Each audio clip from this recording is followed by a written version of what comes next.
Hello and welcome to the week of my spring break here on Stand Up, everybody. Hope you had a great weekend. Joining me today is Barry Ritholtz. All this week I will be having guest hosts, actual conversations between two people that aren't me. S.E. Cupp and Dr. Stephen Hassan tomorrow. We'll talk about cults and why that matters. And I'll have Ophira Eisenberg interviewing Jackie Kashian, two female comedians talking about comedy and life. Looking forward to that and some other surprises coming up this week. But today I've got my conversation with Barry Ritholtz to kick us off. Barry Ritholtz, of course, is a financial wizard, a behavioral economist, I think. At least he studies it. I don't think he fashions himself that. But he, of course, is a contributor to Bloomberg News. You can listen to his podcast, Masters in Business. You can watch him on Bloomberg. You can read his book, Bailout Nation. Follow him on Twitter, @Ritholtz. And, of course, go read his blog, The Big Picture, Ritholtz.com, everybody. Always a great conversation. We covered a lot of ground. We had a little bit of fun, as we always do. And I'm having a lot of fun on my, quote, week off. Thank you very much for listening, for subscribing. If you haven't already subscribed, go to standupwithpete.com. Usually, I, of course, do a big news segment and have two guests. All this week, I'll probably just have one guest, but I will post content each and every day because, you know, it's me. I can't not. But mainly, I will be in the garden and reading and writing and meditating and exercising and hanging out, trying to get centered, staying off the news, taking a break, if you will. But right now, it's me and Barry Ritholtz. Let's do it. And we are underway here on Holy Weekend. I thought, who better to speak with, to look back at all of the important religious holidays and traditions than Barry Ritholtz? Hello, sir. Yeah, that's a first time I've ever gotten that introduction, for sure. He's here to talk to us about religious traditions. Barry Ritholtz. I literally had a discussion about this recently at a steakhouse where they served thick-cut bacon. And the comment someone said is, oh, you're Jewish. You eat bacon. I thought that was unkosher. Oh. And my response was, if God didn't want you to eat bacon, he would not have made it so delicious. Yes. Yes. And that's, you know, and that's how I think we can all agree that 5,000 years ago in the desert, pork and shellfish were not a great idea. Yeah. Yeah. I can understand why they made a regulation. That was like, basically it was a CDC recommendation, right. But once they invented refrigeration, I think they could have updated it. Right. Don't kill people, don't sleep with your siblings, and avoid pork and shellfish. That's not been refrigerated. Do you have any childhood Passover memories? Do you do anything now? Do you do sure. a Seder? No, I have the whole fam coming over tonight. Okay. My wife's been cooking for 3 days. So we should say we're talking on a Friday here. So go ahead. Right. So Passover is the epitome of every Jewish holiday, which is a 3-step process, which is they tried to kill us. We got away. Let's eat. I mean, I don't know from whence that comes, but it's pretty true that when you look around, every holiday, that's the discussion. Hanukkah has that. Purim has that. There's just a long history of, fleeing. I remember I was at a conference years ago, and it was a bunch of hard metal and, meaning gold and other things, and very, very fundamental anti-government, anti-paper assets. And it was called the Whiskey Barn. Like the last night of the conference, they would pick 4 or 5 people and put them on stage and ask questions as you were drinking shots of whiskey all night. So as the night progressed, the answers get a little more amusing. Everybody loosens up. And I just recall having a very inappropriate but hilarious response to the question about, so one of the questions was something like, do you like gold? And if not, why? And I explained how when, Jews always have a go bag, only it's not leaving the house. It's fleeing the country. Yeah. And let me tell you, if you are fleeing, all you could take are two things. If you're fleeing in a hurry, your education and whatever valuable things you can bring. And I recall saying, fleeing the country, it's really hard to stick bars of gold up your ass. That's why all the Jews are in the Diamond District. Because if you really have to run, hey, at least you can get out of the country with enough value to start a new life somewhere else. Wow. And that's only the sort of insight that you have, 4 or 5 glasses of whiskey. Dude, that is hilarious. But it's loosely based on truth. It's not like just a ribald story. There's a lot of truth in, hey, spend a few thousand years being blamed for stuff that you didn't do. And, you sort of develop a gallows sense of humor. Well, I don't want to take people too far behind the curtain. I mean, you and I are pretty close. I do know that you keep a roll of quarters in your ass at all times. Well, that was back in the days when I was a big video game fan. That was back in elementary Space school. Invaders, Missile Command, the Laxa. And sometimes, I could beat that high score. So you always have to have a quarter with you. I'm glad you went that way instead of, the front pocket way. Is it true that you can just hit your hip and you can dislodge a quarter at any direction you want? Is that... That's right. Wow. I could knock a can off a fence from 10 yards. Wow, that is... now, speaking of conferences... So, by the way, we should start recording and actually start talking about the economy and markets instead of this silly What's going to be better than your drunken joke at a hard metal conference, which everybody listening thought you were at, like Twisted Sister and Quiet Riot. But can I tell you the audience fell into paroxysms of laughter. Yep. It was completely, off the cuff, funny, stupid. And like when you're surrounded by people that are different from you in many ways, but have there's an overlap in a broad view, but when you drill down, they're really, really very different. And a lot of the hard metal people, a lot of the hard money / precious metal people are a little apocalyptic. A lot of this is about, hey, what happens when the whole system breaks down? How the joke is meals ready to eat, bottled water, and ammo. I used to hear my favorite metal is lead, preferably in 38 and 45 calibers. Like that's the mindset. And so that joke was, hey, if you guys are really serious, then, gemstone diamonds. True, you can't shave a little bit off to pay for something. I used to say to one of my neighbors, I go, listen, if the world really goes to hell, I'm going to be trading your kids for food rather than, how long is your bottled water going to last? I mean, if that's where we are, I'm not a survivalist. I can't help those people. Only someone without kids would say such a horrific thing. Oh no! Have you not read your history? Are you not? Go read the book A World Lit Only by Darkness. I don't think I want to. It's about the state of Europe under the first 1,000 years of how the church, completely ran afoul and became utterly corrupt after the fall of Rome from like 400 to 1500 AD.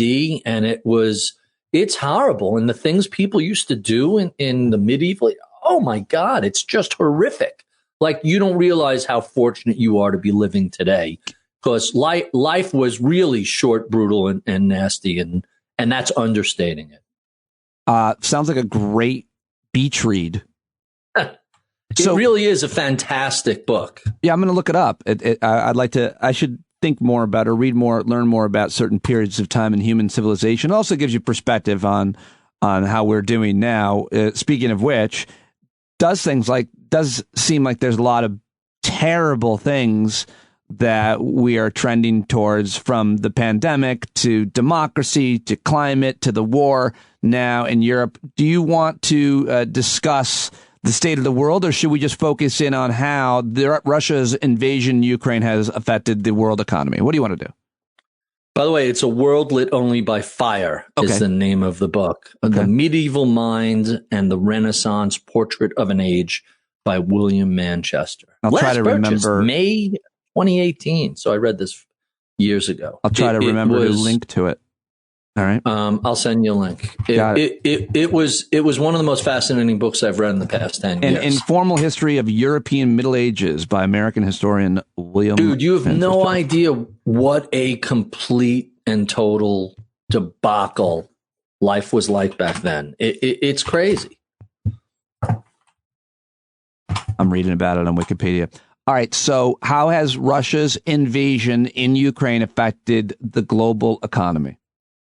So a couple of ways, short term and long term. So let's do the three biggest. The first is clearly energy. Germany and a lot of Europe has become very dependent on Russian natural gas and to a lesser degree oil.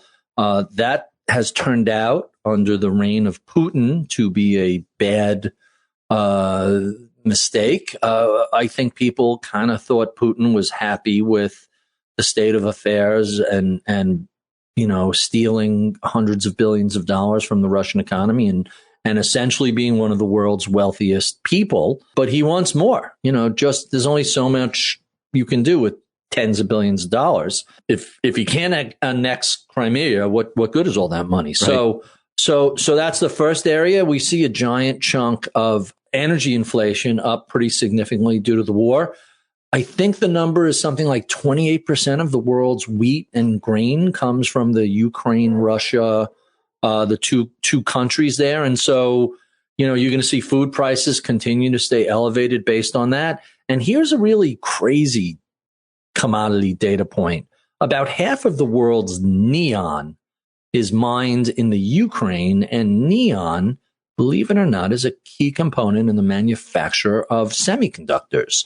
And so part of the reason car prices are so high is because semiconductor production has been lagging, and cars are essentially rolling computers. You don't have the chips. You don't have GPS. You don't have ABS. You don't have all the safety provisions. Reuters, Ukraine's two leading suppliers of neon, which produce about half the world's supply of the key ingredient for making chips, have halted their operations as Moscow has sharpened its attack on the country, threatening to raise prices and aggravate the semiconductor shortage. This is from Reuters on March 11th. Wow.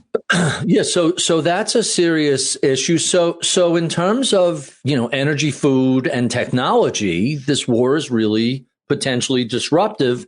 It's day, 52, 51, something like that. By the time this broadcasts 55, I don't know how long this is going to last or what the takeaway is. So those are all the three biggest short-term results. The fascinating thing that the war did from a geopolitical perspective is arguably, and I'm going to say arguably, liberalism and globalization and an interconnected world of free trade and exchange of ideas had been fading. And now, arguably, that was fading. And now we're kind of seeing maybe they've forced a realignment of the post-World War II era where we now have to have alliances and NATO, and you can't have autocrats operating without ramifications. Yeah. It raises questions about China and Taiwan. And does China want to be a respectable citizen of the world? Or, this was very much a test run. It's been China's policy for a long time that they want Taiwan back from, I don't know how long ago. Such a different country and situation, though. I mean, like Russia versus China, right? In terms of, everything. Yes and no, because, look, I don't know how long Russia can be independent. They have their own food supply. They have their own gas. And they're just not really a big member of the global trading community today because of the war. And the question is, how long can Russia stay out of the global economy? Can they just be, an island unto themselves? China clearly has built a massive economy by saying to the rest of the world, we'll do that for cheaper than you could do in your own place. So we're happy to do that. And so, it's really interesting. I think on the one hand, Russia and China have a longstanding relationship. China is incredibly commodities hungry, food, energy, and everything else. So China is not going to hold Russia at arm's length.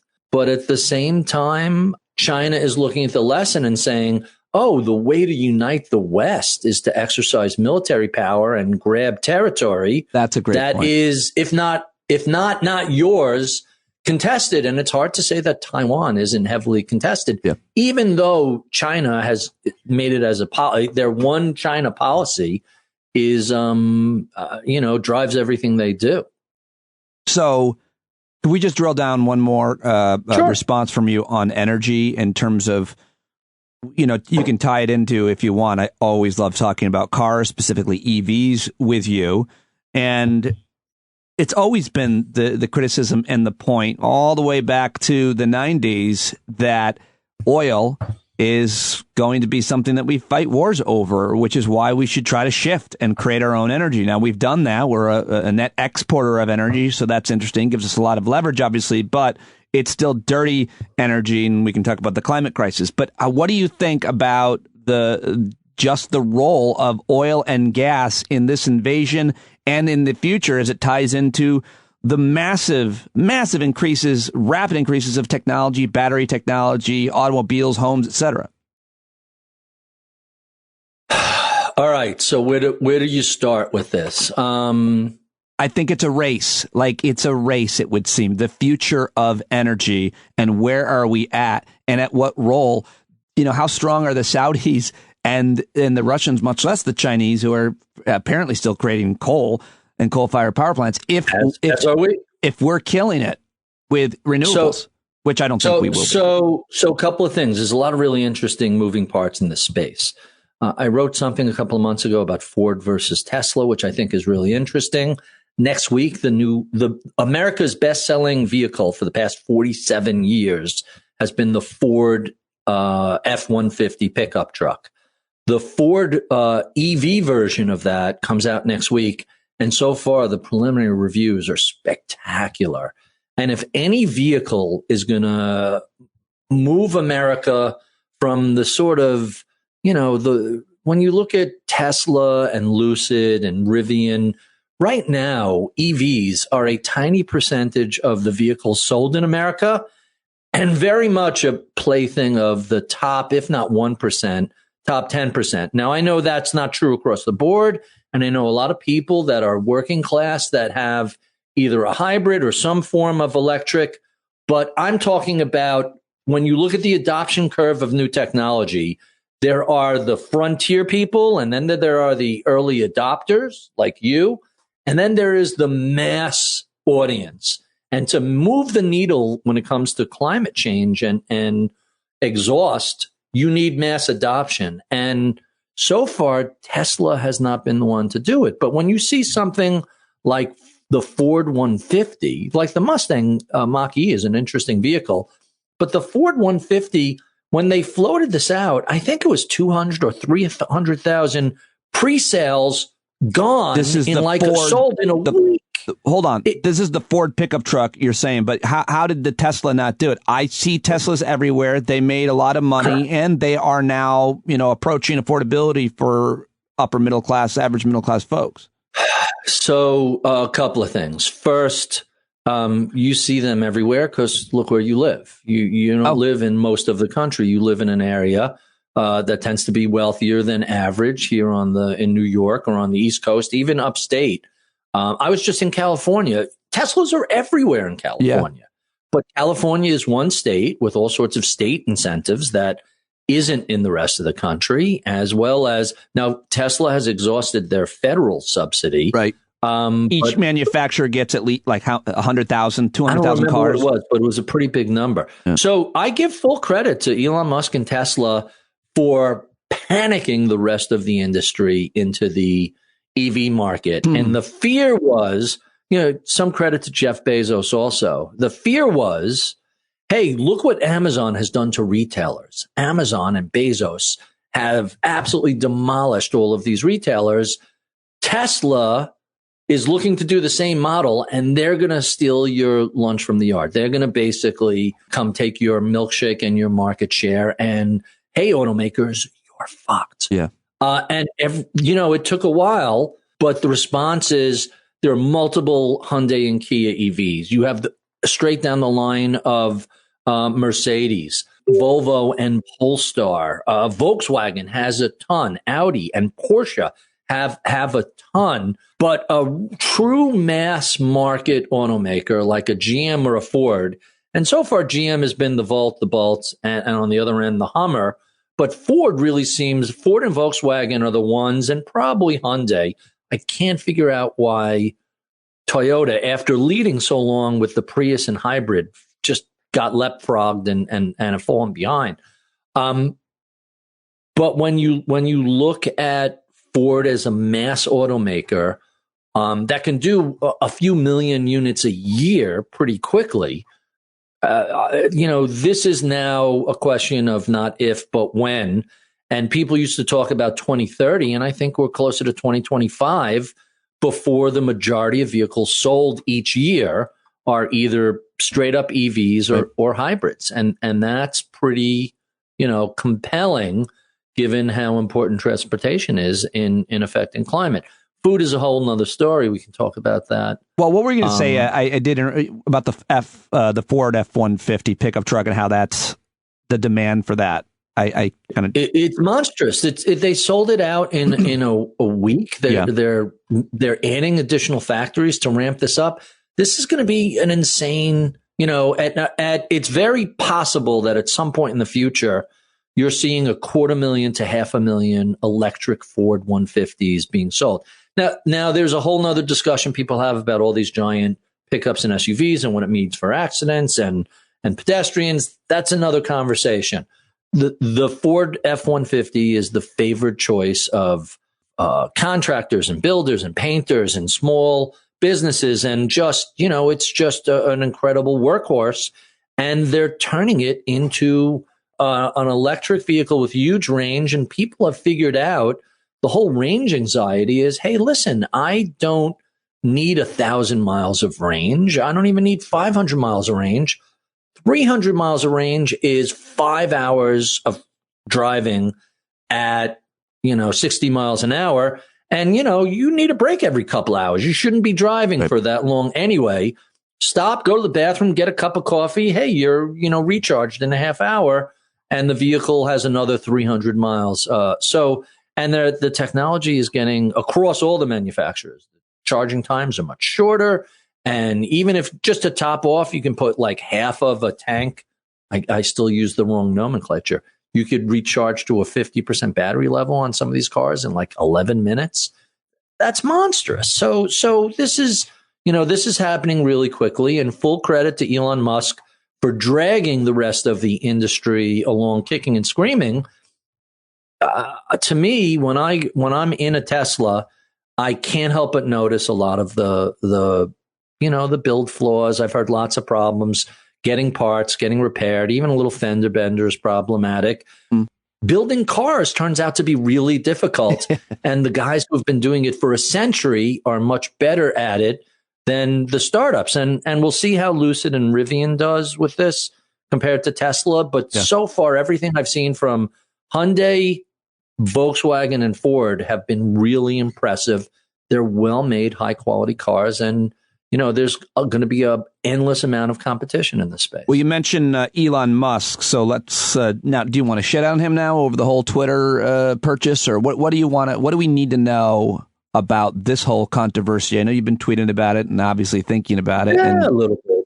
It's look, he's Twitter's greatest troll, so I don't know how seriously to take this bid. For all I know, he's the company. He's not Twitter's. Just so we heard you right, he's not the biggest troll on Twitter. He's the person on Twitter who actually trolls the company Twitter the most. That's what you're saying. I think both of those statements are correct. Okay, right? Do you remember Funding Secured taking Tesla private? Right. So that turned out to be bullshit, and somehow he didn't get into very much trouble with the SEC. His net worth, even though he is quote unquote the wealthiest person on the planet. His net worth is all SpaceX and Tesla stock, primarily Tesla stock. So I don't know if he's going to sell $50 billion worth of stock to buy this or arrange some other financing. You know, Tesla was the price, talking about how undervalued Twitter is for 5 years, and that there should be a ton of, he was railing against Jack Dorsey running Square and Twitter at the same time. Doesn't Twitter deserve its own CEO? And so now they have one, and they created a window for Musk to come in. The problem with Twitter is that everybody compares them to Google or Facebook. Right. And them plus Amazon dominate the advertising, online advertising. Although, truth be told, Amazon's online advertising is garbage, and it has made the entire Amazon experience that much less. And as someone who spends $100,000 a day on Amazon, I'm spending less and less because the site is just becoming a mess. Hey, if I wanted to see a busy shit show, I could go to eBay. I don't need to go to Amazon. Well, you spend $100,000 a day on Amazon? I spend a lot of money on Amazon. That is obviously a gross exaggeration. No, I thought maybe a point. I thought you were maybe saying something about your company does some kind of daily purchase. I couldn't quite figure out how that could possibly be. It was we spent $36 million a year on Amazon. $365 million a year. Yeah. Is a lot. Well, did you? So anyway, 0.5 million, I think, is the math on 100,000. Sorry, as someone who spends a lot of money, and now you're going to be spending. I mean, listen, my pre-pandemic, my default was I needed something. You go on Amazon, it's there in a day or two. Yeah. It was very easy. During the pandemic, three things happened. First, there were supply issues, so you couldn't always get stuff from Amazon.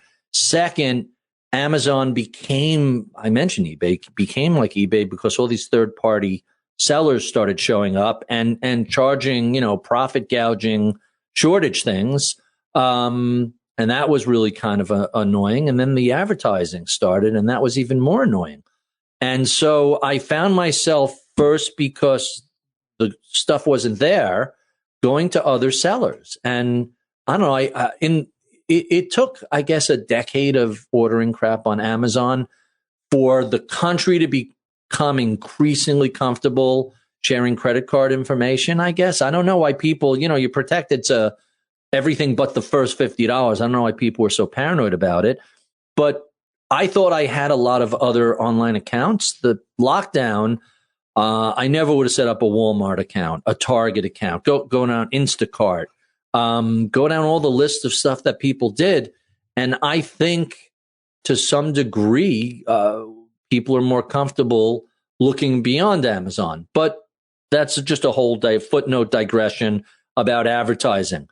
Google has an amazing search-based advertising business.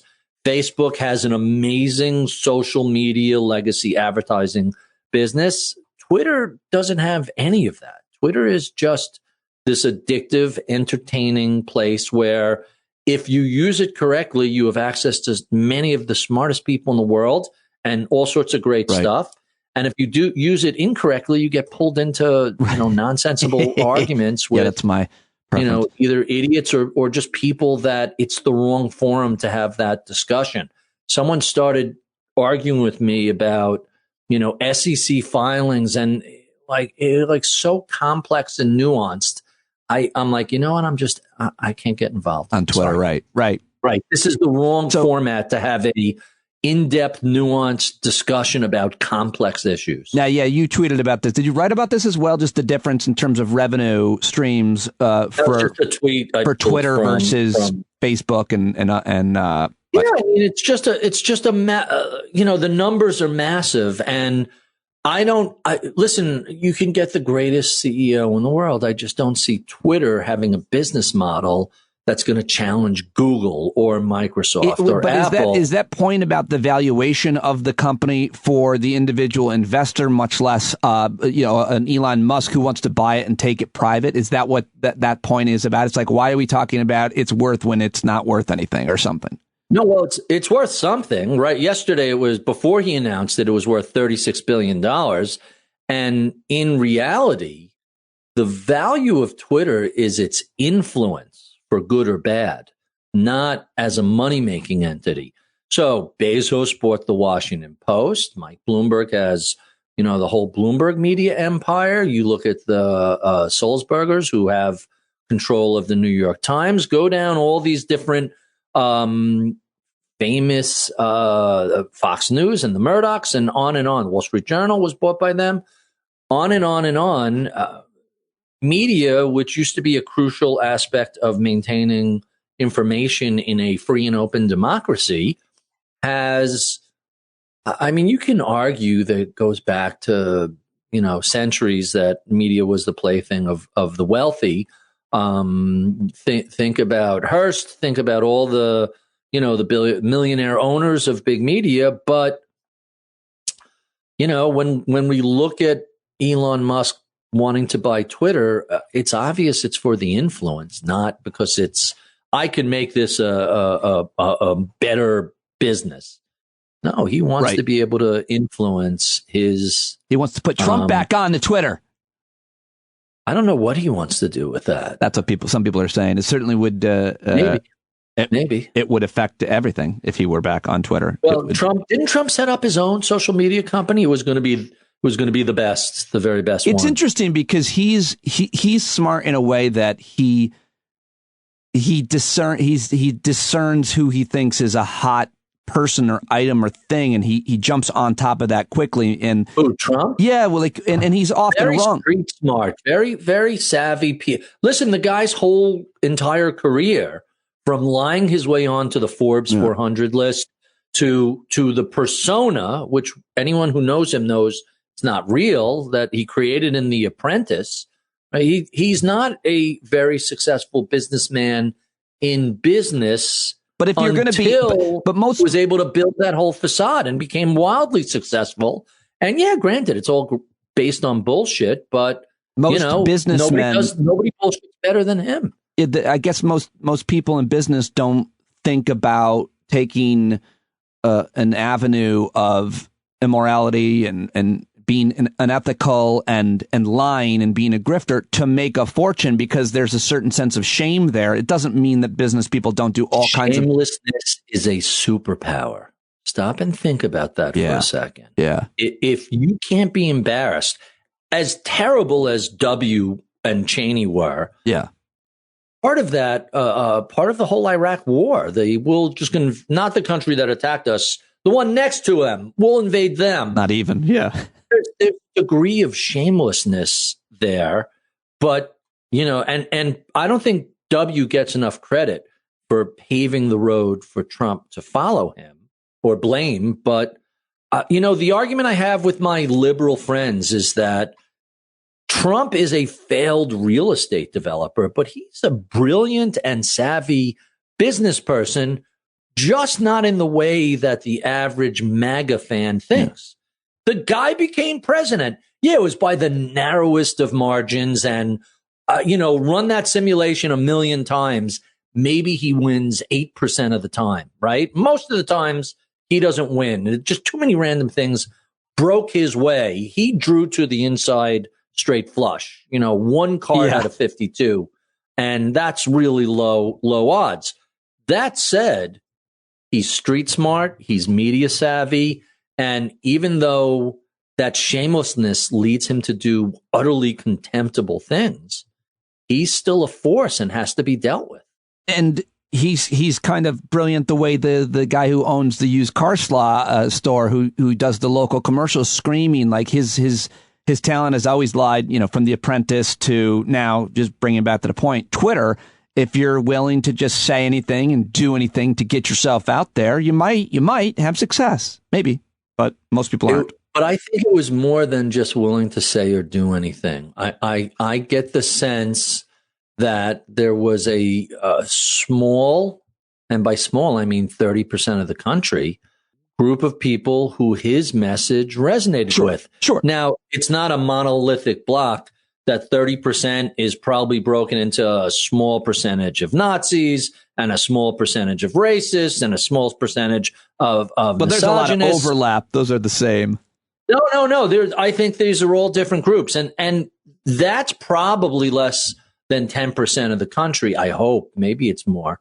It certainly gets a disproportionate amount of media coverage. But then there are also people who are not happy with the Democrats and who are not happy with, their single issues. I'm against abortion. I'm against high taxes. I'm against immigrants. I'm against. So he put together a coalition of, really disparate people and was able to just squeak through in 2016.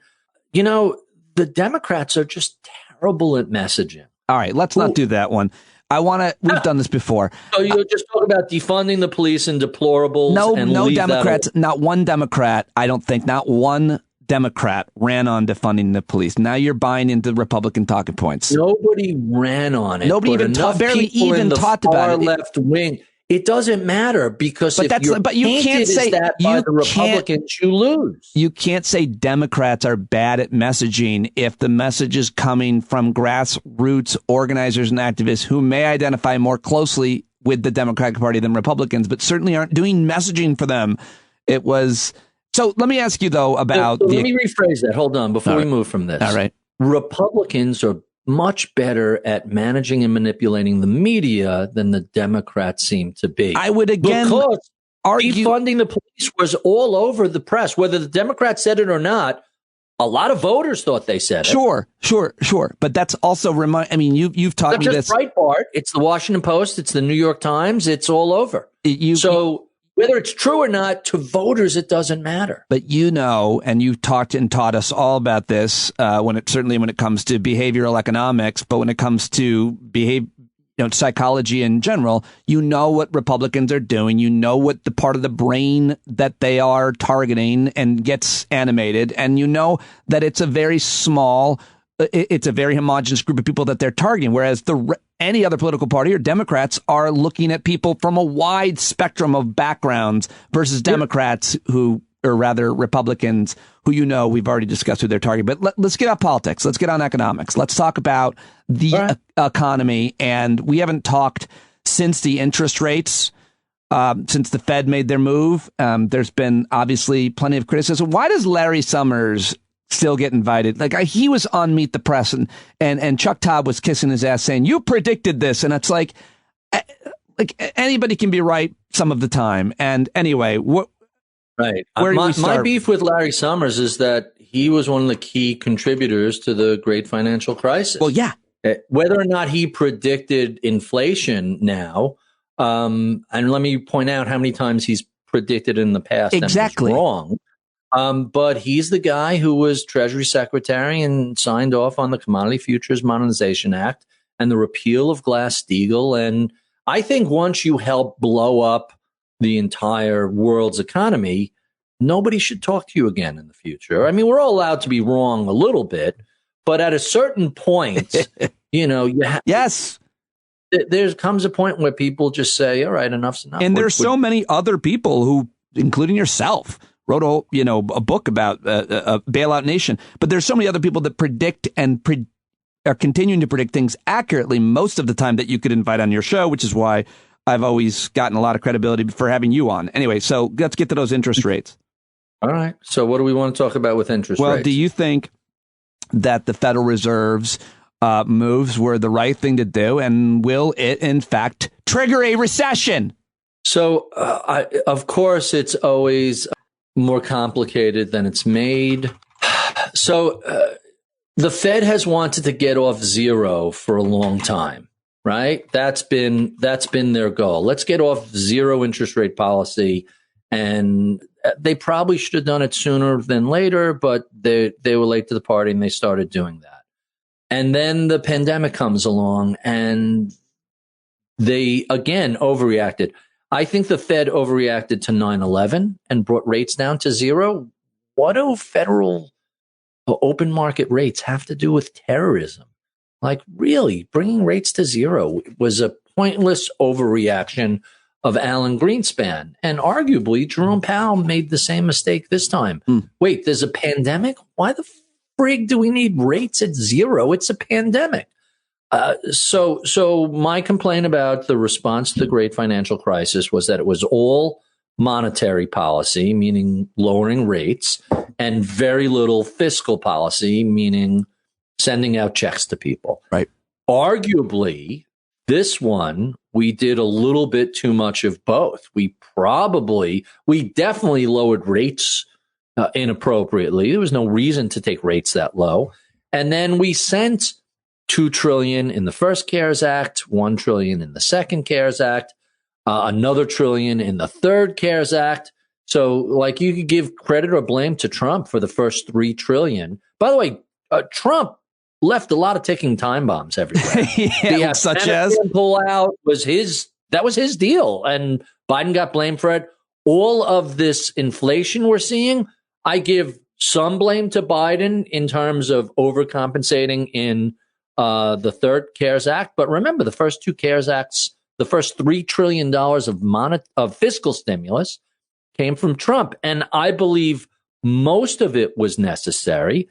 With perfect hindsight, I think we could have made the first CARES Act $1.5 trillion instead of $2 trillion, and the second one could have been $600 billion instead of $1 trillion, and the third one could have been $500 billion instead of $1 trillion. But hey, hindsight is 2020, and more is better than less. They just, they overdid it in a number of ways and failed to anticipate a lot of things that perhaps were unanticipatable. That said, we should have done $2 trillion during the great financial crisis. We would have had a much better and healthier recovery.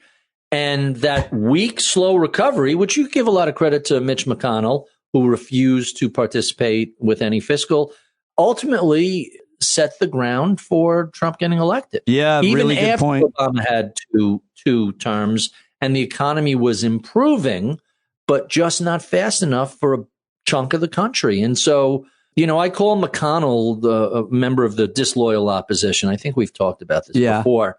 This is the first time in my lifetime, going back to 08, 09, over the past 15 years, where it used to be Republicans and Democrats disagreed as to how to accomplish goals, but shared the same goals. And now there has been an ongoing attempt. I haven't really thought it through. Some people have blamed the impeachment by Newt Gingrich of Bill Clinton as a form of this, where I just care about winning. I don't care what I win. I just care about winning. And I have to take down a president or take down the economy or kill 1 million people in a pandemic. To do so, I'll do that. That sort of ends justifying the means of any methodology of grabbing power. People never used to believe, no, senators, congressmen would never do that. I think at this point, it's pretty clear that multiple attempts to submarine the economy when you don't control the White House is, that's just now standard operating procedure. I wonder if it's accurate to say that Republicans and Democrats used to at least share the same goals, given the fact that Republicans, there's just a different view of the role of government. It's evolved over time. I mean, I think Reagan certainly changed. Look, Republicans were always the party of business in the 20th century. At least that was their reputation. It's kind of ironic to see how they've moved away from that. DeSantis now attacking. They were in the 80s and 90s the party of the culture war. Yeah. And it felt like with the legalization of gay marriage and all these things, it felt like we were moving beyond that.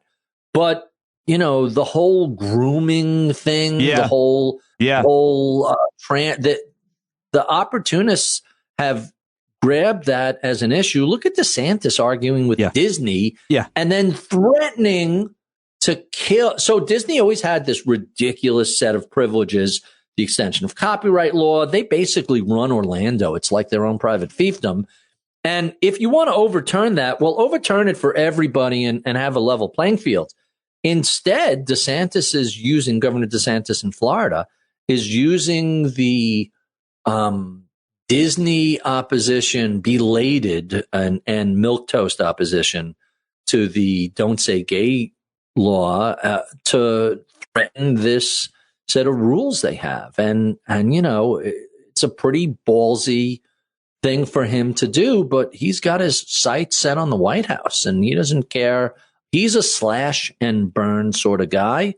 Like, he will salt the earth behind him if it helps him achieve what he wants. Yeah, DeSantis is... While I don't care for him, he's another one who is, he's a smarter Donald Trump. Yeah. He's Trump who's a little more savvy, a little more educated, but he can play that role as well as anybody.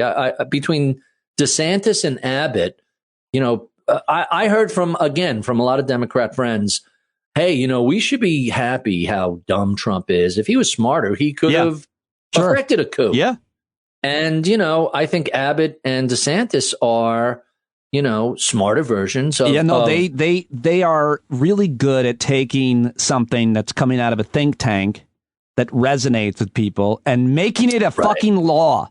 I mean... Right, even though it's a meaningless thing that doesn't... Well, even though it's not... they're making... there are no, the pedophile rings and the Pizzagate and all that stuff. Well, CRT. I mean, Perfect example. That's, and by the way, this guy, same guy, Christopher Rufo at the Manhattan Institute, he did CRT, and now he's doing the public schools are factories for groomers, pedophiles. Right. I mean, that's the next one. And by the way, by the time he puts it out, he puts something out on Twitter, an article. This guy, I'm telling you, Ritholtz, it hits the local BOE. He's the Frank Luntz of this generation.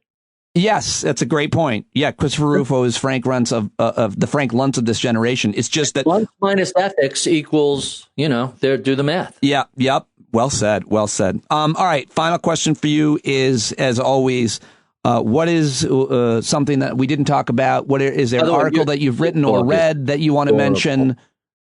Can I say that? What? Your dog behind you. Yeah. What about her?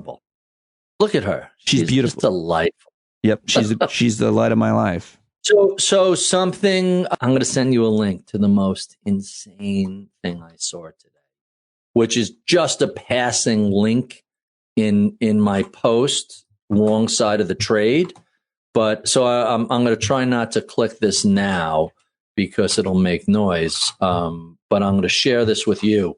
So I've been pushing back against the people who have been arguing against passive investing. I don't know. I've been doing this for a decade. To me, the numbers, the facts are really clear. People are bad at managing their emotions. They're bad at picking stocks. They're bad at timing the markets. And they, left to their own devices, they do really, really terrible things. And so to their portfolios, to their personal finances, we just were not built for this. We are not wired for this. Right. And everything that I do right in finance is because I'm fighting my instincts to run around with my hair on fire. And I still make mistakes all the time. And I laugh about it because it's so obviously an error in hindsight that I'm out telling people, don't do this. And then I'll go out and do that. At least I only do it in small versions and the real money is left alone. So anyway, there have been all sorts of arguments against low cost index investing. And some of the arguments have been it's un-American, it's Marxist, and all these arguments fail because they're losing arguments, they're bad arguments. Every now and then an argument comes along that is complicated and wrong, but gains a little traction. And the one that has come out of the law reviews of the United States has been, hey, we have all of this anti-competition because, look, just a handful of companies, they own all this stock. They own 20, 30% of every company in America. Now, never mind the fact that, and so the complaint is they're conspiring to reduce competition because you have common ownership. It's the common ownership argument. Forget the fact that, the top 1% has owned 50% of the equities in the country, and there's been common ownership for forever. And then on top of that, in the 60s, the 100 biggest companies were owned by every, the same mutual funds. And this has been around a long time. To prove that common ownership was a problem, they used the airline industry, which, by the way, used to be heavily regulated, was deregulated, ran into all sorts of problems. And look, this common ownership has led to prices going up post-deregulation. But, it's a terrible argument. Why don't you talk about technology? Let's look at software. Let's look at electronics. Let's look at computers. Let's look at phones. Let's look at, there's a million things you could look at, and prices have done nothing but go down. In fact, until the past pandemic-led bout of inflation, the dominant change has been deflation, not inflation. So it's a bad argument. It's mathematically wrong. It's factually wrong. They cherry-picked one sector. And then this Nick Majuli is the chief of operations in my firm, and he posted this TikTok, which is just shockingly, full-blown Dunning-Kruger, shockingly ignorant. And I'm warning you, once you see this, you can't unsee it. It's one of those like amusingly idiotic TikTok things. But this is the thing that caught my attention today. This could be the single dumbest thing I've seen this year. And that's saying a lot. And the single dumbest thing, to bring it all back to conclusion, is the criticism of index fund investments. So here's what goes on in the world of social media. And he's talking about it like, I don't think you did a good enough job explaining it. Some people don't even know what index funds are. I barely know what they are, but I understand. Well, this is the world I live in. And I know, but that's fine. But you're talking to a guy in his bubble. This shed. Is oxygen. You ever hear the old joke? Two young fish are swimming, and an old fish goes by and says to the young fish, "How's the water today, boys?" And the two young fish go by, and one fish looks at the other and says, "What the fuck is water?" And it's an amusing anecdote about how we live in our own bubbles and don't. It's fine. See. It's but fine. Anyway, this is just the craziest, dumbest. Not just the fact of what she says, but the dance steps she does as she's saying it is why some people believe TikTok is a secret program from China to destroy the United States. Because in this TikTok, the person is giving advice. Well, she's so part of the problem with social media and the fact that you can broadcast many to many. In the old days, you couldn't just go on TV and say, here's what's wrong with the world. There was a bit of a meritocracy, and granted, it was elitist and gatekeeper, but it's TikTok where the message is that two financial firms run the world. Right. When in reality, they're just custodians for the stocks that are owned by everybody else. Right. And they're the two biggest ones because they were early to the world of passive index investing instead of playing the stock picking game. And they've become, BlackRock is 10 trillion. Vanguard is 8 or 9 trillion. These are the guys. By the way, I'm going to recommend a book on this exact story, which is my friend Eric Balchunas' The Boggle Effect, Boggle Effect, about Jack Bogle, the guy who founded Vanguard. And a couple of years ago, Balchunas wrote a column that he figured out that Vanguard has saved investors about $1 trillion in fees. And so that, guess what? You save people a lot of money. All this cash flocks to you, and the same with BlackRock. And so this is just like they're saying BlackRock owns Coke and Pepsi and Microsoft. Therefore there's no competition. Right. They own oil. BlackRock they own solar. State Street. But when you watch how this is done, it's just hilariously idiotic. Who posts such a who do we know the account it comes from? And when you say the conspiracy of China is running this, and no, that's me joking. I'm joking about. I know, but do we know who is behind such type of ideology to kind of be able to combat it? Who made this message? So this woman has a TikTok account, and is she popular? I've steadfastly stayed off of TikTok every now and because it's a rabbit hole, and once you go down that rabbit hole, it's use this TikTok and this theory to explain the Dunning-Kruger effect. So Dunning-Kruger is basically the research that says, we have every skill set has a second parallel skill set, and that is the word that is used to describe it is metacognition. But what that really means is the ability to self-evaluate your skill set. So if you're a golfer, which I am not, but if you're a golfer and you're on, the golf course, you hit a lucky shot. Do you know that you just got lucky, or do you think that you're really good? The difference, and it turns out that professionals and people with very high skill levels also have a very finely tuned ability to evaluate those skills. So two people get on the golf course, hit the balls, they go halfway down the fairway, they land a foot from each other. The first person is just a hacker who got lucky with the swing. Everything went his way, a little breeze blew the ball. The professional swings and says, all right, that was a pretty good shot, but I didn't rotate my hips at the right time. I lifted my head too early. My follow through was bad. And you could do this with any sport. The professionals really can finally identify what they did wrong and make adjustments. Whereas now, take that away from the world of sports and bring it to the world of information and knowledge and issues like vaccinations and whether or not the election was stolen and conspiracy theories. And we find out that, the way many people misstate Dunning-Kruger is Dunning-Kruger means stupid people don't know they're stupid. And while if you draw the Venn diagram, I'm sure there's lots of overlap, but that's not what it really means. It really means that people who lack a subject matter expertise frequently are unaware of exactly how little they know about. Right.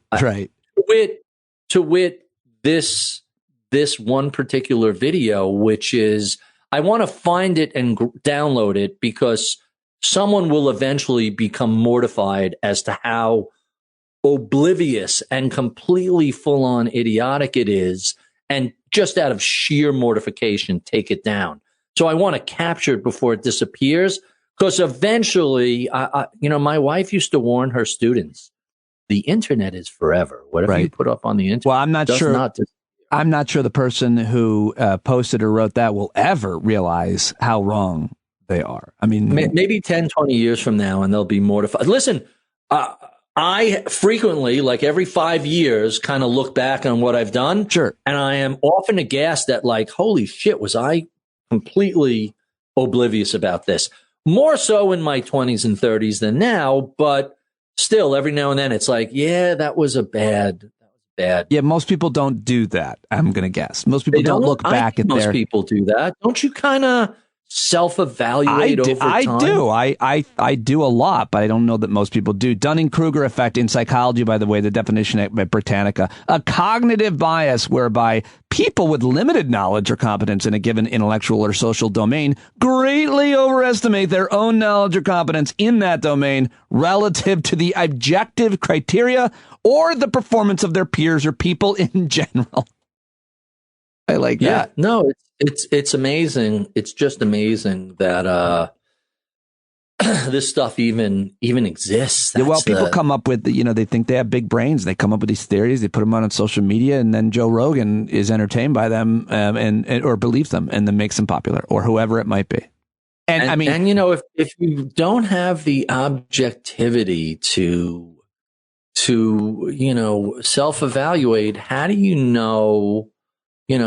First, how can you get better? And second, if you look up at the Dunning-Kruger curve, I think it's really insightful in how we learn or how we fail to learn, and how we go through a process of either getting better or not getting better at whatever it is we do. And sometimes a little mortification leads to humility, and you get better at it. But if that were true, there's one more example we can point to that I don't know what you were talking about in this tweet, but you said something about how is, I think, Mississippi not learned from Kansas's project, and what you're talking. Sure. So let's talk about that really quickly. So Kansas despite a wealth of data suggesting otherwise, says that when states radically cut taxes, but and to pay for those, remember, the federal government can run budget deficits, states can't. So states are not really identical. You can't really do a one apples to apples compare and contrast between the federal government and different states. But between states, it's a little easier.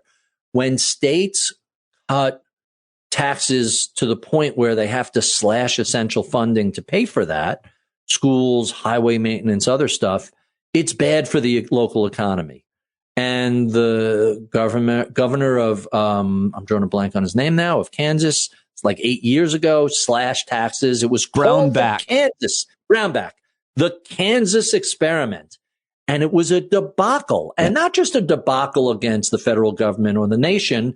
The closest, most similar economies to Kansas, agriculture, minerals, et cetera, were all the adjoining states. And of all of them, Kansas had the absolute worst economy in response to this. As it turns out, you need schools and you need roads and other government services. And so other people literally moved out of Kansas. There was all sorts of stuff that happened. The economy was weak. Companies relocated elsewhere. And so now Mississippi is really doing the exact same thing. And we'll see how many states have to get it wrong before this. But that's not, is that an example of Dunning-Kruger, or is it just a grift? They know that it's not going to work, but it's certainly, it's all politics. That's a fair point. That's a really fair point. Sometimes you say, so I love the comparison between Marco Rubio and Ted Cruz, right? By the way, Alan Dershowitz, Harvard law professor, said very famously his two smartest ever in the history of teaching Harvard, his two smartest students by far were Elizabeth Warren and Ted Cruz. Kind of fascinating. So when Ted Cruz goes out and says something incredibly pandering, stupid, populist, wrong, and Marco Rubio says the same thing, Marco Rubio is an idiot and doesn't know what he's saying is wrong. The difference between him and Ted Cruz is Ted Cruz absolutely knows that he's saying something wrong, but he's saying it to achieve a different purpose. It's a very different. And sounds, by the way, I'm just going to say the quiet part out loud. It sounds like you're very anti-Cuban because you picked those two. But go ahead. Al Franken. Did you know they're both Al Cuban? Franken's great line is, yes, yeah. I like Ted Cruz more than anybody else in the Senate, and I hate Ted Cruz. Yeah. And so I have never met Ted Cruz. I have read a lot of his stuff, but not all of his stuff. But I think that's a funny assessment that when people on both sides of the aisle have figured out that you're just, completely full of crap and will say or do anything, if you're that type of, hypocrite, there are some issues there. So it's not that I dislike Ted Cruz any more than his colleagues and friends. It's just that he's a good compare and contrast with other similar Southern senators who say and do similar things that are just really stupid. Some of them just say stupid things because they don't know better. Ted Cruz says those because he's calculating and duplicitous and does not care. Now, excuse me, I have to go to Cancun. And I didn't realize that you were talking about Ted Cruz for a second. I was like, oh, sorry. I didn't realize you were leaving for Cancun, Barry. Not going anywhere. It's beautiful out. I'm hanging here. All right. Well, thank you very much. Got some errands to do. Have family coming over for the holidays. Yeah, have a great holiday. What is your favorite part of the Passover? What do you like? Food. The food is the best part of every Jewish holiday. My wife does a lot of cooking from scratch, so she makes stuffed cabbage, and she makes matzo balls, and she made a brisket last night. That she has like a crazy brisket recipe where you soak the meat in a combination of hot red pepper and cinnamon and Coca-Cola. Well, oh God! It sounds Jesus horrible. Christ. And it's a brown that sugar, just made me, and it's literally made me an anti-Semite right there. That recipe. Can I tell you that it's one of those recipes when you read it, you're like, no, I don't want to eat this. This is horrible. And you taste it, and I'm like, this is the most tasty brisket. No, I refuse to. I might even edit it out because it's so horrifying to people. Now, Coca-Cola on meat breaks down the sinews and makes it soft and delicious. You have done a valiant job trying to make it sound. I am telling you, it is spectacular. Barry Ritholtz. Look at Coca-Cola brisket. No, you'll find this menu online. I won't do that at all. Have you thought of? Will you ever? Have you ever invited a goy to your Seder? Well, we don't do like the formal Seder. We just do the food part. Have you ever invited a non-Jew, a Gentile, to the dinner? Oh, why not? You haven't, though. I believe I have. Not sure. Are you angling for an invite? I get an invite almost every year by this listener. Oh, really? I haven't heard from him this year, but maybe he's no longer listening.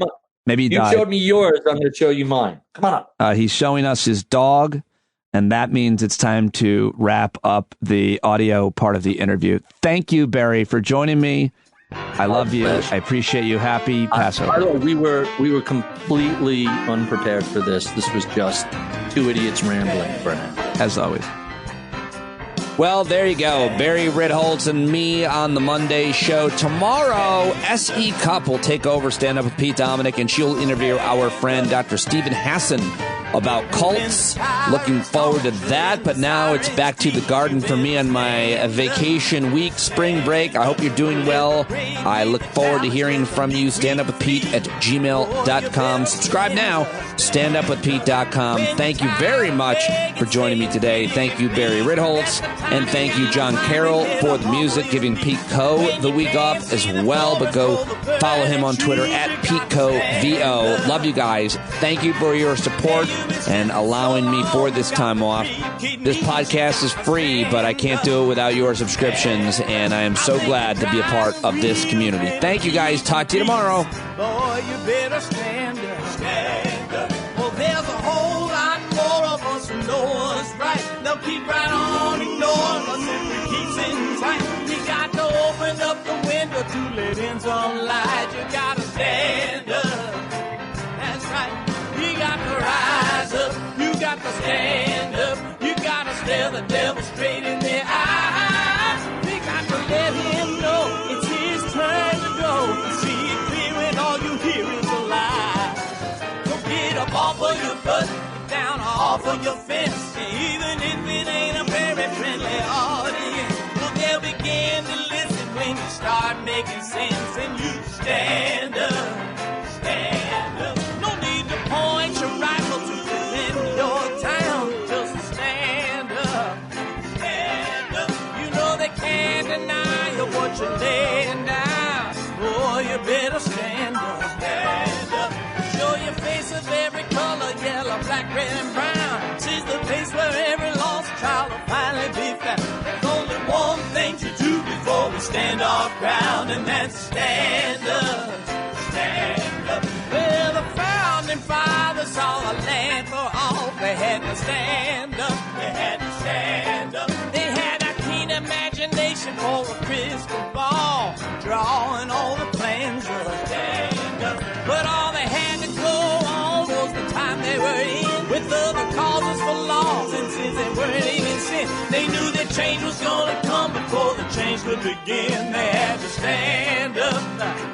All right, they had to stand up. We got to stand up. We got to look the devil square in the eye. We got to let him know it's his time to go, and make it clear when all we hear is a lie. Why you lying awake wondering where the money all went? It'll be the cost of freedom that'll go unspent. You can see him flee the scene of that experiment if you stand up. All right. We got to speak up, we got to read up and raise your voice in every way you know how. Don't be toes up, you got to show up. Ain't no better time to do it but now. No need to pledge allegiance to no wanton tribe. Rise up, show obedience to the voice inside. And listen well and it'll tell you not to run and hide. It says stand up.